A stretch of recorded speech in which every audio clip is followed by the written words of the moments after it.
tô te dando aqui o mapa do tesouro hoje. Se você estudar essas 7 etapas que eu tô te falando aqui, você vai ser um clínico excelente. Ninguém me falou isso lá no começo. Estudei todas as vitaminas, os minerais, depois eu comecei a estudar como que era a visão da ortomolecular em cada doença, como se eu tivesse vindo de trás para frente. Eu tô mostrando para você como você ir de frente, passo a passo, não inverter a ordem, porque dá mais trabalho. Por que eu estudei daquela forma? Porque a gente aprende isso na graduação, a tratar a doença, né? Você vai descobrir na ortomolecular que todas as doenças têm a mesma causa. Então estuda logo a causa bioquímica, que aí você começa a entender melhor como a doença se desenvolve. Acabei de te mostrar aqui quais são as causas bioquímicas. O que você vai procurar? Primeira pergunta que eu vou fazer. Quando você sentar na frente do teu paciente, lá no consultório, e ele vier com várias queixas, você vai estar lá anotando as queixas, o que você vai procurar nele? Estresse oxidativo, qual é o grau de estresse oxidativo, quais são os gatilhos que ele tem, quais são as causas do estresse oxidativo dele? Se ele tem excesso de toxina, se ele tem verminose. Quais são as causas de estresse oxidativo, gente? O que é estresse oxidativo, para quem nunca ouviu falar? Excesso de radicais livres.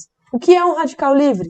Uma molécula derivada do oxigênio que tem um elétron desemparelhado. Isso é quimicamente explicando, né? E esse elétron desemparelhado deixa essa molécula altamente reativa. E ela ficando altamente reativa, ela vai tentar se equilibrar roubando elétrons de outras substâncias que estão próximas. Pode ser uma proteína, pode ser uma membrana celular, né, uma gordura que tem ali na membrana, pode ser uma enzima. Então, uma vez que esse radical livre chegue numa célula, encosta numa proteína, ele vai desconfigurar essa proteína. Uma vez que essa proteína perdeu um elétron, a estabilidade dela fica comprometida e ela não funciona mais. Então, quando existirem muitos radicais livres numa célula, provavelmente essa célula vai morrer, porque ela vai ficar desconfigurada e disfuncional. Por isso que o nosso corpo é inteligente e nós temos sistemas antioxidantes que neutralizam os radicais livres. Então, ao mesmo tempo que eu estou produzindo radicais livres na mitocôndria para gerar ATP, por que eu produzo radicais livres derivados do oxigênio? Porque eu uso oxigênio o tempo todo em reações bioquímicas para produzir energia. E ele vai ficar desemparelhado ali, vai aparecer um radical livre.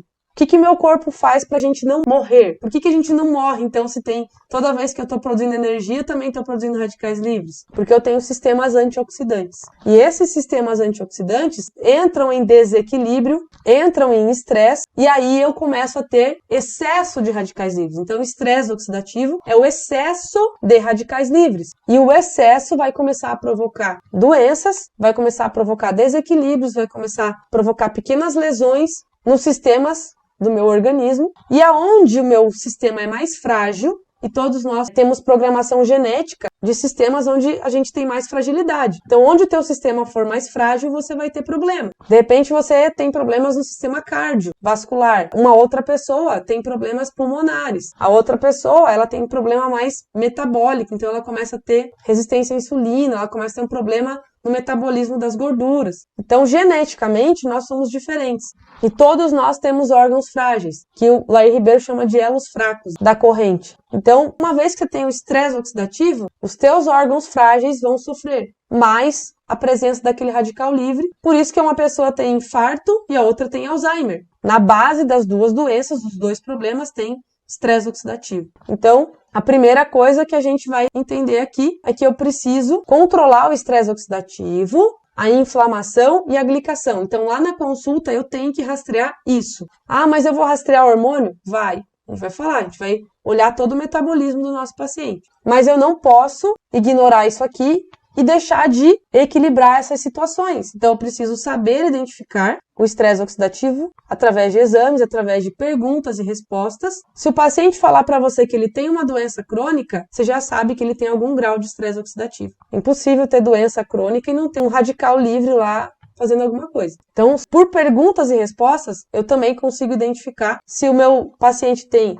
estresse oxidativo leve, moderado ou grave. Inflamação também, eu uso marcadores bioquímicos ali, os exames ajudam muito. Tem sobrepeso? Tem inflamação. Algum grau, pode não ser um grau alto, né? Pode não afetar a PCR, mas existe algumas interleucinas, alguns TNF-alfa sendo liberados aí. Isso aí é estudo que está dizendo, tá, gente? Tecido adiposo é tecido inflamatório. Glicação é o efeito da glicose em cima de uma proteína, em cima de uma gordura. Quando ela gruda e faz uma alteração ali naquela enzima naquela proteína. Mesma coisa que o radical livre. Uma proteína que foi glicada, tá com açúcar pendurado ali, ela fica disfuncional. Então, glicar, por isso que a gente tem um controle lá. A gente usa a hemoglobina glicada, né, gente? Todo mundo já ouviu falar de hemoglobina glicada, né? Que é um exame que é parâmetro para avaliar a glicação. Então, é só um parâmetro, mas a glicação não está acontecendo só na hemoglobina. Está acontecendo em todo o corpo. Por isso, nós temos problemas. O diabético tem muitos órgãos comprometidos e complicações,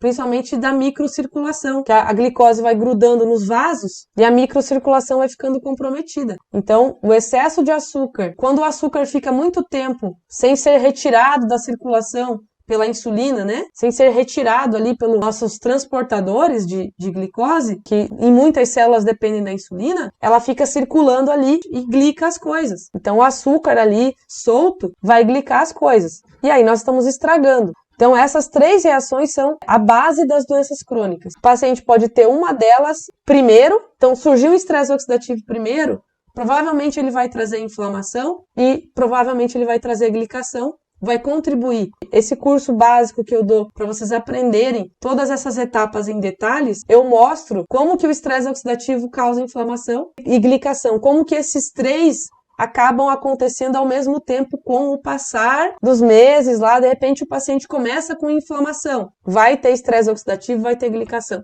Então a tríade do mal, gente, em algum momento vai se estabelecer. Geralmente uma coisa traz a outra e tem explicação bioquímica para isso. Vou mostrar um slide que eu criei, eu acho ele muito bom para explicar para vocês o processo de doença. Vou colocar aqui, ó, a rota da doença. Então, você vai atender pacientes em todas as fases de doença lá no teu consultório. Mas tudo começou onde? Onde o mal começou? Aqui, ó, né? Excesso de toxinas, falta de nutrientes, infecções ignoradas, micro-organismos latentes lá roubando energia. Sabe aquele herpesinho que fica ali sugando energia do sistema imunológico? Um H. pylori ali no estômago, pegando mais uma energia do sistema imunológico. Um ascaris comendo, né? Dividindo o prato com você lá no teu ferro, na B12. Aí tem outros vermes, tantos vermes que a gente é um balde de verme e não sabe, tá? Se você não toma vermífugo, não faz protocolos de desparasitação, você provavelmente tem famílias de vermes dentro de você. Sinto dizer isso pra vocês, que as pessoas fingem que não existe, né? Nós estamos num mundo onde profissionais da saúde fingem que verminoses não existem. Olha lá os eosinófilos do teu exame, tá? Eosinófilo tem que estar 1%. Basófilo tem que estar 0. Deu eosinofilia e basofilia, pode procurar o amigo que ele tá ali. Ah, mas nunca aparece, professora, no exame de fezes. Se tem farmacêutico me assistindo, vocês sabem por quê, né? Porque a técnica para encontrar verminoses não é legal. A gente vai procurar ovos nas fezes. Muitas vezes o verme não estava colocando ovo naquele período em que as fezes foram colhidas. Muitas vezes nós temos vermes que não colocam muitos ovos e nós dependemos muito da visualização em microscopia para procurar os ovos. E quando você depende de uma pessoa atrás de um microscópio, aí nós já temos o problema também que o ser humano erra muitas vezes. Então, precisamos de métodos melhores para observar verminoses, principalmente verminose crônica, onde não existem grandes infestações, onde o verme ele existe ali, mas o sistema imune deu uma freada, ele não está em grande volume, mas ele está ali, sugando energia.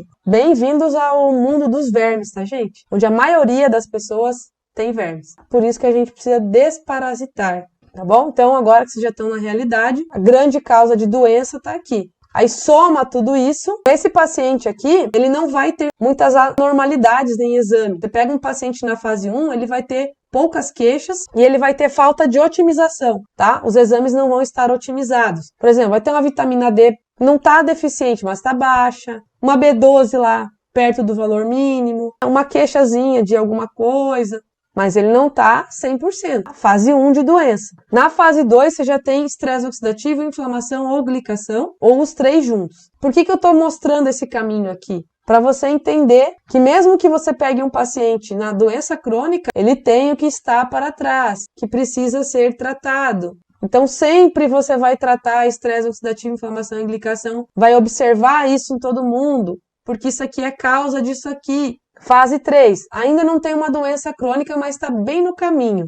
Ele começa a ter algumas pequenas disfunções, exames que também não estão ótimos, e esses órgãos aqui são os órgãos que se interrelacionam. Então você vai olhar para ele tem uma insulina alta. Ele está com algum grau de resistência à insulina, mas ele não é diabético ainda. A tireoide dele tem TSH no limite, o T3 está normal, mas está baixo. Ele não tem hipotireoidismo, ele tem um mau funcionamento de tireoide. Então isso aqui, não dá tempo de eu explicar tudo, mas são alterações de eixos hormonais e alterações metabólicas que não se enquadram ainda em doença, mas que já mostram que existe alguma disfunção. E aí você vai ficar esperando ele adoecer para tratar, igual se faz no convencional? Não, né?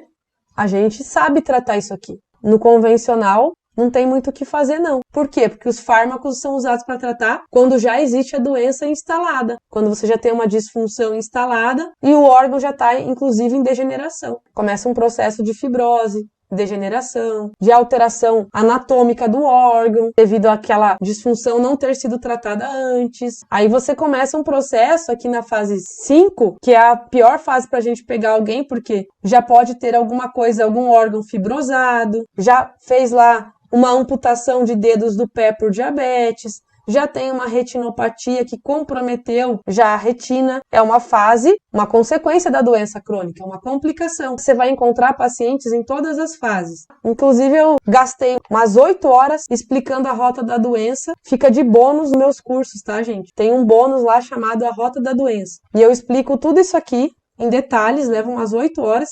E como você montar tratamentos para cada paciente em cada fase. Só a rota da doença já te ajuda pra caramba na hora de olhar o paciente.